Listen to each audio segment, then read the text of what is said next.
Carina, Carinae, la quilla de la nave Argo, categoría por tamaño 34. Asterismos, la falsa cruz. Jason y los argonautas, la epopeya.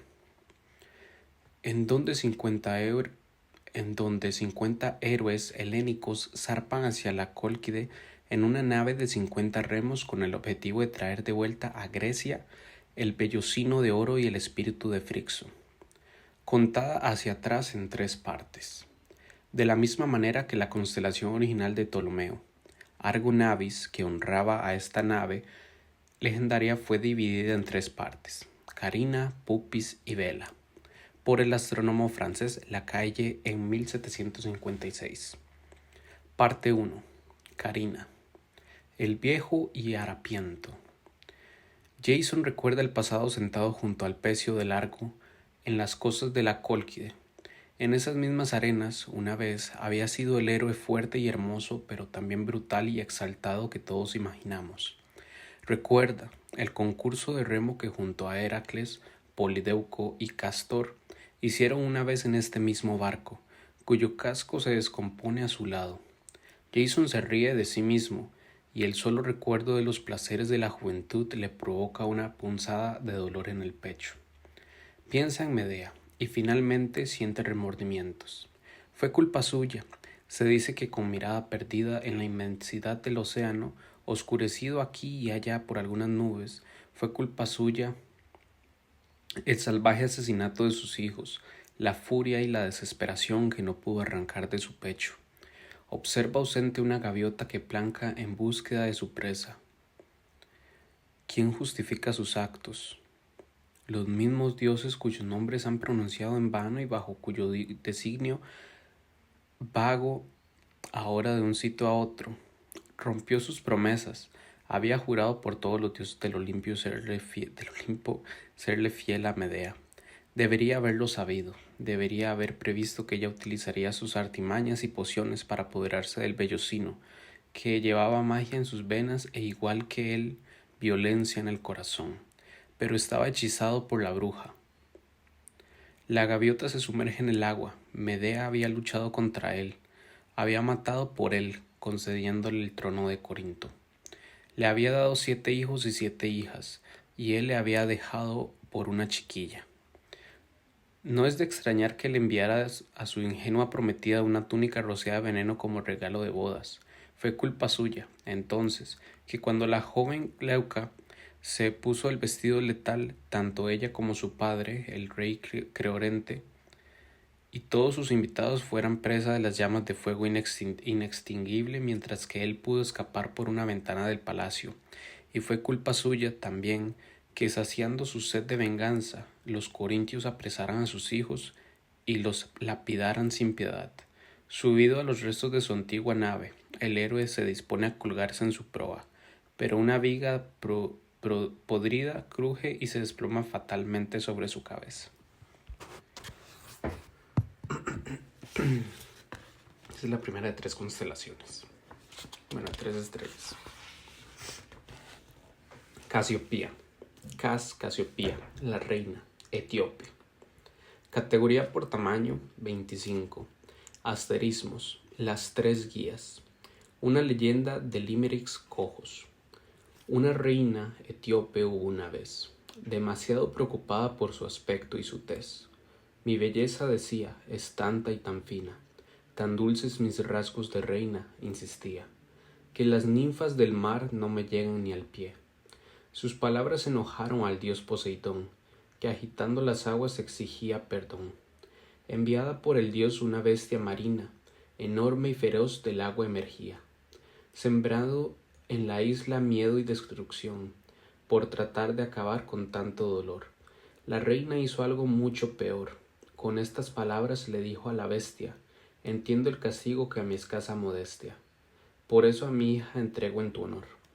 Andrómeda cumple con gruesas cadenas, atada a una piedra su triste condena.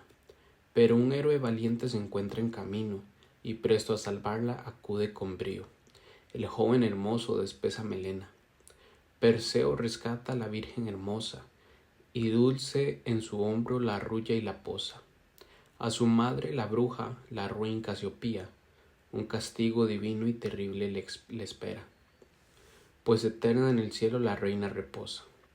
Pero en esta historia no es importante el destino aciago de esta reina arrogante, sino juntas las 5 estrellas del cielo, a las que los inuit llaman el candelero, Casopía por siempre desnuda y picante. Esto es forma poética muy conocida en el mundo anglosajón. Está formada comúnmente por 5 versos de tipo anaspético, por un esquema de rima aba. Casiopía. Centaurus. Centauri, el centauro. Categoría por tamaño 9. Asterismos, los punteros. Poniendo orden en sus cajas de Ática, Asclepio encontró un viejo boletín de notas del colegio. Aquellas páginas polvorientas lo llevaron de vuelta a la cueva de Quirón en el monte Pelión. El buen Quirón, que le había enseñado el arte de la medicina, el tutor sin cuya extensa sabiduría hoy no sería nadie, y mucho menos el gran médico en que se había convertido, y aquella terrible ironía de haber sido incapaz de curarse a sí mismo de la herida mortal de una flecha envenenada. Se estremeció al recordar el centauro extrayendo el proyectil espumante de su rodilla. Aunque un poco retrasado en tiro y con arco y caza, Asclepio destaca en las lecciones sobre hierba y magia. Es duro para él competir con tantos alumnos avanzados como tengo, en particular Jason, Aquiles y Hércules. Hacen algunas veces mella en su confianza, pero progresa adecuadamente y de manera constante. Asclepio frunció el ceño, volvió a recordar su infancia. Es probable que fuera tímido en comparación con las legiones de héroes a quienes el centauro había instruido. Debía haberle castigado por su debilidad. Quirón nunca fue tan estricto, a diferencia del resto de su tribu, por los generales rudos y en su mayoría bebedores. Ese centauro era benévolo y gentil. Esto era lo que quizás lo convertía en tan buen profesor y le había otorgado la confianza de los dioses. Asclepio pensó en sus propios hijos y se preguntó si estaría haciendo bien las cosas con ellos. Higía, la mayor, se portaba siempre bien, era limpia y ordenada y nunca le había dado motivos de preocupación. Su abuelo Apolo ya había pensado en ella como candidata a diosa de la salud. Los demás le daban de vez en cuando algún dolor de cabeza, pero se las iba arreglando. Con su hijo enano, sin embargo, había sido más duro. No trataba muy bien a Telésforo, lo sabía.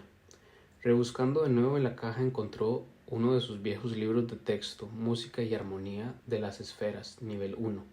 Hojeando las páginas encontró varios dibujos en los que había tratado de retratar a su tutor.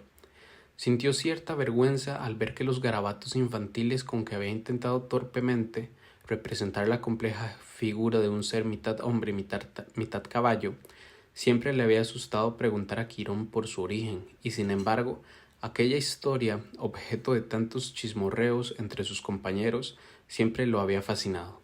Pero ahora sabía la verdad. El padre de Quirón era Cronos, el rey de los titanes, y su madre era la Océnide, Filira, a quienes Rea, la mujer legítima de Cronos, había pillado en plena lujuria.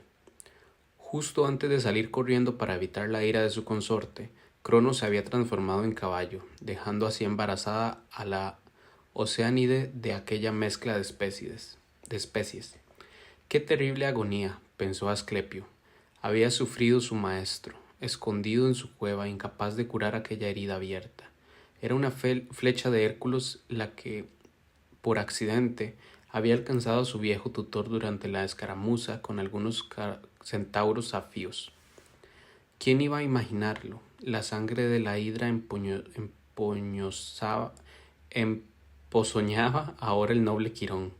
No era su culpa. Es imposible cambiar lo que el destino nos tiene reversado.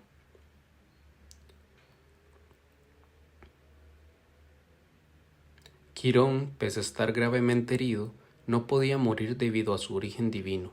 así que era incapaz de liberarse de aquel dolor insoportable que Asclepio no podía mitigar.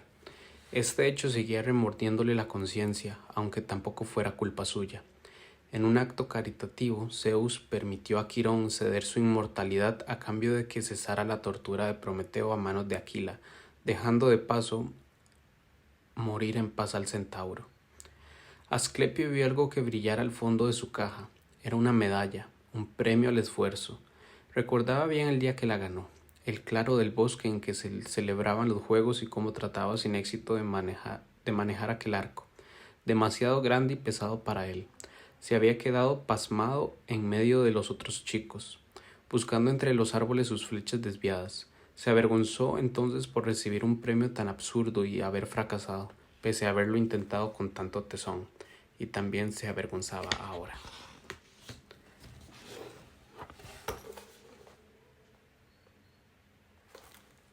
Hasta ahí, por hoy. Atlas de las constelaciones, la historia que nos cuentan las estrellas. Este libro me está encantando, la verdad. Buenas noches.